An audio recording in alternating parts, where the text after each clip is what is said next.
Guys तो कैसे हो आप सब गाइस। जब भी आपने कंप्यूटर एसेसरीज की केबल्स खरीदी होगी तो आपने एक चीज ध्यान करी होगी, जैसे हमारे पास ये VGA केबल है तो आपने ये चीज जरूर नोटिस करी होगी, ये सिलेंड्रिकल पार्ट जो होता है। तो गाइस यार, क्या आपको पता है ये इसका नाम क्या होता है, ये क्या काम करता है, उसको केबल में लास्ट में क्यों लगाया जाता है? चाहे तो इसे बीच में भी लगा सकते थे, बस इसको लास्ट में क्यों लगाया जा रहा है? तो गाइस आज की इस वीडियो में मैं आपको इसी से जुड़े सभी सवालों के जवाब देने वाला हूँ। तो गाइस यार फटाफट से वीडियो को स्टार्ट कर लेते हैं।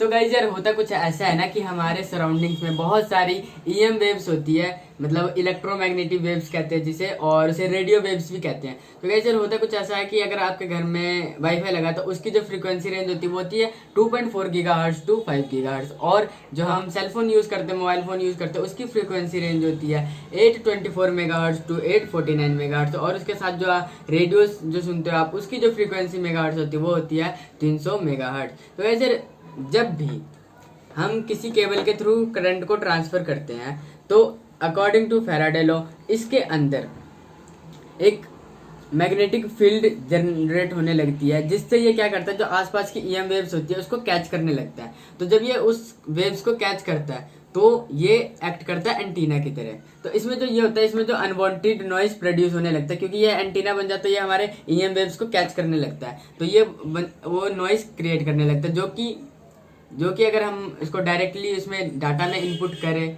तो हमारे कंपोनेंट्स को खराब कर सकता है। तो इसलिए इसको लगाया जाता है। इसका नाम होता है फेराइट बीड, इसे फेराइट बीड बोलते हैं, और ये आयरन ऑक्साइड से बना होता है। तो गाइस जब भी अगर हम करंट को ट्रांसफर कर रहे हैं तो ये जो फेराइट बीड का काम होता है, ये जो भी इसमें सिग्नल में चेंजेस होते हैं, क्योंकि जब ये एंटीना की तरह एक्ट करता है तो इसके अंदर काफ़ी सारे नॉइज प्रोड्यूस होते हैं, जिसकी वजह से जो करंट होता है वो अनहेल्दी बन जाता है, जो कि हमारे डिवाइसेस के उस कंपोनेंट्स लगे होते हैं, उसमें डायोड छोटे छोटे बहुत सारे कंपोनेंट्स लगे होते हैं, उसके लिए हार्मफुल होता है। तो गाइस उसके लिए फेराइट बीड को यूज़ किया जाता है। तो गाइस इसमें होता कुछ ऐसा है कि जब भी करंट इसके थ्रू पास होती है तो इसके अंदर जो होती है आयरन ऑक्साइड होती है, अभी हम काट के दिखाने वाले हैं, और जब भी इसमें करंट में कोई भी सडन चेंजेस होता है तो ये उसको रोक लेता है और जो आगे हेल्दी सिग्नल पास करता है। और गाइस इसको ज़्यादातर कंप्यूटर्स एसेसरीज में यूज़ करते हैं, क्योंकि हमारे कंप्यूटर एसेसरीज में जो भी कंपोनेंट्स लगे होते हैं, इलेक्ट्रॉनिक कंपोनेंट्स लगे होते हैं, वो काफ़ी सेंसिबल होते हैं। अगर उनको थोड़ी सी भी करंट में अप डाउन लगी तो वो खराब हो सकते हैं, कई बार मैक्सिमम खराब भी इसी वजह से हो जाता है। यार फाइनली हम अब इसको काट के देखने वाले हैं कि इसके अंदर क्या होता है। तो इसको काटने के लिए वैसे हम इस केबल को तो यूज़ नहीं करेंगे, हमारे पास दूसरी केबल है, हम उसको यूज़ करेंगे और उसको काट के देखेंगे कि इसके अंदर से जो क्या चीज़ निकलती है और ये कैसे लगी होती है। वेल आपको काटने का सब कुछ पता चल जाएगा। तो हम अभी इसको काट के देखने वाले हैं। इस केबल को हम साइड कर देते हैं, उसके बाद हम अपनी दूसरी केबल लाते हैं। तो गाइस यार ये केबल है हमारे पास पड़ी थी, तो हमने सोचा क्यों ना जब काट रहे तो इसका यूज़ किया जाए। वेल हम इसको काट के और आपको दिखाते हैं। तो उसके लिए हमारे पास ये कटर है तो गाइस यार अब हम इसको काट के देखने वाले हैं। गाइस ऐसे काटने से पहले बता दूं, आप ऐसा घर पे ट्राई मत करना। अगर कर रहे हो तो अपनी रिस्पॉन्सिबिलिटी पे करना, थोड़ा ध्यान से करना, क्योंकि इसका ब्लेड बहुत तिखा होता लग जाता है। आप इसको बहुत ध्यान से करना ट्राई, इसमें तो काफ़ी ज़्यादा जोर लग रहा है।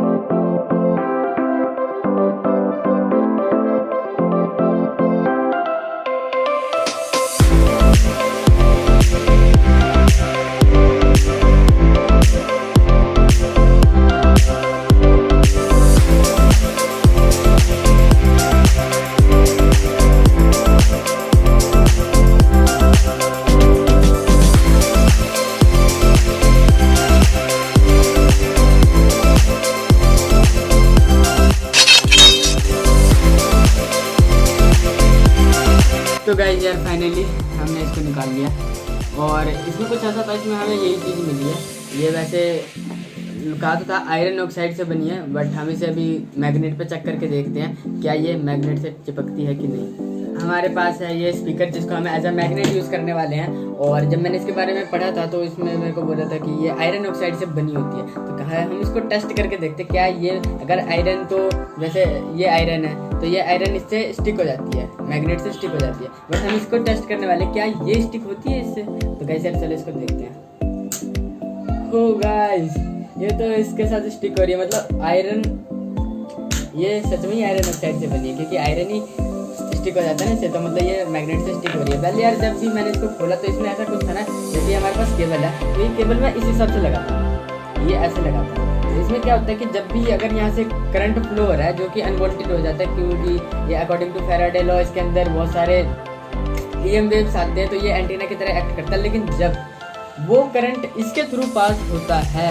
तो ये उसको डिफ्यूज कर देता है, क्योंकि ये सडन चेंज ऑफ करंट को अवॉइड कर देता है और हमारे अप्लायंसेस तक सही करंट, हेल्दी करंट पहुंचाता है, जिससे हमारे अप्लायंसेस को कोई हार्म नहीं होता। तो गाइस यार अगर बात करी जाए ये कहाँ पे सबसे ज़्यादा यूज होते हैं, तो गाइस यार ये सबसे ज़्यादा कंप्यूटर में यूज होते हैं और मेडिकल पर्पस इसमें काफ़ी ज़्यादा यूज़ होता है, क्योंकि ना मेडिकल पर्पस में हम थोड़ा सा भी चेंज ऑफ अमाउंट हम वो नहीं कर सकते, कि जैसे हम एक्सरे ले रहे हैं, सीटी स्कैन, MRI, तो इन चीज़ों में अगर थोड़ी सी भी चेंजेस है तो हमारे लिए दिक्कत दे सकती है, क्योंकि हेल्थ के मामले में हम कोई भी रिस्क नहीं ले सकते। तो वैसे उन जगह पे हमें हर चीज़ प्रोफेशनल अच्छी चाहिए होती है, तो यार उस जगह पे काफ़ी ज़्यादा फेराइट बीड्स का यूज़ किया जाता है। और कंप्यूटर एसेसरीज में भी करते हैं, क्योंकि कंप्यूटर के अंदर काफ़ी छोटे छोटे कंपोनेंट्स लगे होते हैं, तो वहाँ पे भी उसके भी ख़राब होने से बचाने के लिए हम फेराइट बीड का यूज़ करते हैं। और गाइज आप सोच रहे होंगे कि फ्रीक्वेंसी रेंज तो मोबाइल फ़ोन में भी होती है,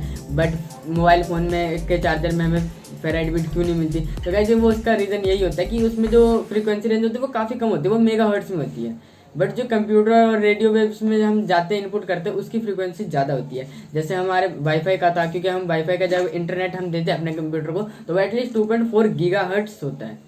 गीगाहर्ट्ज़ मतलब 1 gigahertz is equal to 1000 megahertz. तो गाइज यार अगर आप इसको अपने मोबाइल फ़ोन के चार्जर्स में यूज़ करना चाहते हो तो ये एक्सटर्नली भी मार्केट में अवेलेबल होते हैं, जैसे कि आप देख रहे होंगे, तो ये ऐसे एक्सटर्नल मार्केट में अवेलेबल होते हैं। बट यार फ़ोन में उतनी ज़रूरत नहीं होती, बट अगर आप फिर भी चाहो तो लगा सकते हो।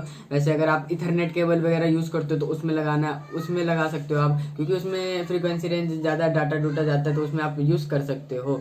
तो गाइस यार इसी के साथ साथ आज की हमारी वीडियो कैसी लगी हमें कमेंट सेक्शन में ज़रूर बताना, और हमारी इस वीडियो को लाइक कर दो, हमारे चैनल धमाका जोन को सब्सक्राइब कर लो। तो गाइस मिलते हैं अगली धमाकेदार वीडियो में। तो गाइस तब तक के लिए नमस्कार।